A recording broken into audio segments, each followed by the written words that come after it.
tillbaka. Och så kommer du igång i galopp sen.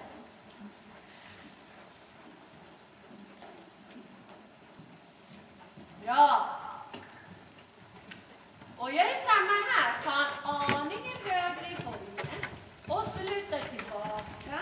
Och tryck till med bägge skänklarna. Bara känna att han trycker tag fram. Bra. Och så minska. Den formen är bra.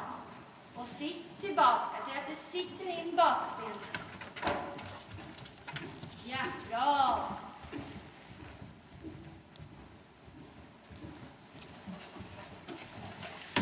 Fin. Jättefin här. Minskar du lite till. Och kan tänka aningen öppna så att du har inne bak mitt under magen. Och så fram om det känns bromsigt. Bra. Och så minskar du igen.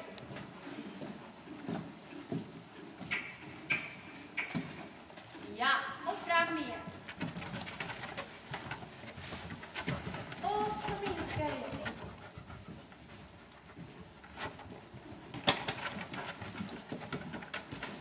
Jättefint. Och fram igen. Bra. Här galopperar han bra. Tar du snett igenom och gör ett enkelt byte någonstans på diagonalen. Ta tid på att känna efter. Ta han lite upp i formen. Minska. Jättefint. Bra.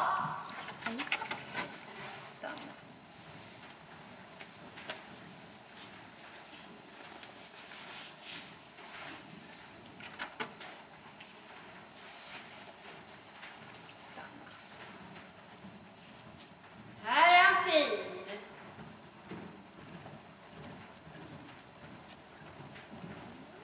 Och så minskar du på volten också. Och så mycket du bara kan. Tänk lite öppna här med. Så koll på ytterbogen. Och så känner att han bär vikt på bakbenen. Så, jätteduktig. Och lite fram. Bra. Och tillbaka igen.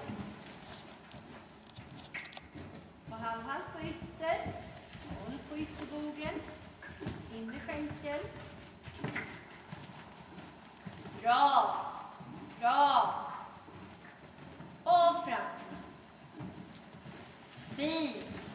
Och tillbaka igen.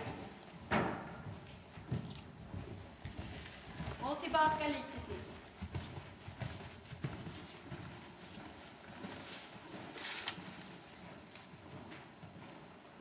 Ja, och fram.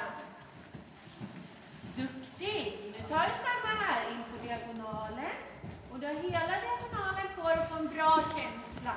Och ett enkelt byte då det passar dig. Så sätt dig tillbaka.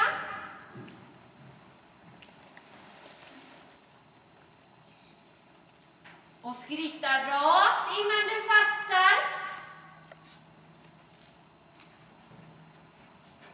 Bra, gör det 3 serpentinbågar.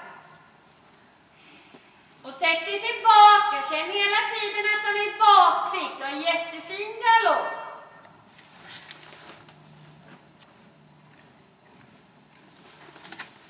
Håll den galoppen runt. Lätt av lite på vänster tygel. Gör det igen bara. Det var inte tokigt alls. Även om det kändes lite